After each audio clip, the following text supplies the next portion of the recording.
Thyroid வராம control பண்ணுறதுக்கு நம்ம டயட்டில் என்னென்ன ஃபாலோ பண்ணால் அயோடைனைஸ்டு சால்ட் எடுத்துக்கணும். அப்புறம் வந்துட்டு காய்ட்ரோஜெனிக் ஃபுட்டுன்னு சொல்லுவாங்க.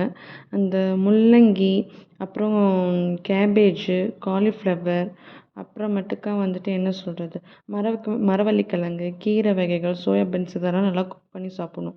விட்டமின் ஈயும் பியும் அதிகமாக இருக்கிறத எடுத்துக்கணும். நட்ஸ் நிறையா சாப்பிடணும்.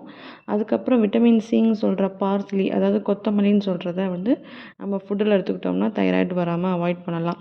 அதுக்கப்புறம் வந்துட்டு பீட்டா கரோட்டின் அதிகமாக இருக்கிறது அப்படின்னா மஞ்சள் கலர் கண்டென்ட் உள்ள ஃபுட்டெல்லாம், கேரட்டு, மஞ்சள் பூசணிக்காய் இதெல்லாம் எடுத்துக்கிட்டோம்னா தைராய்டு வராமல் கண்ட்ரோல் பண்ணிக்கலாம். அதுக்கப்புறம் வந்துட்டு தண்ணியில் நம்ம குடிக்கிற தண்ணியும் சமைக்கிற தண்ணியும் ஃப்ளோரின் கண்டென்ட் வந்து கம்மியாக இருந்துச்சுன்னா நல்லாயிருக்கும்.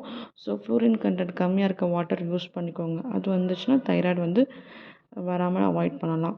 அதுக்கப்புறம் வந்துட்டு ஆன்டி ஆக்சிடென்ட்ஸ்னால் ப்ளூபெர்ரிஸு, செர்ரிஸு, டொமேட்டோ, அதுக்கப்புறம் வந்து குடமிளகா அதிலெல்லாம் ஆன்டி ஆக்சிடென்ட் அதிகமாக இருக்கும். அந்த ஃபுட் எடுத்துக்கலாம்.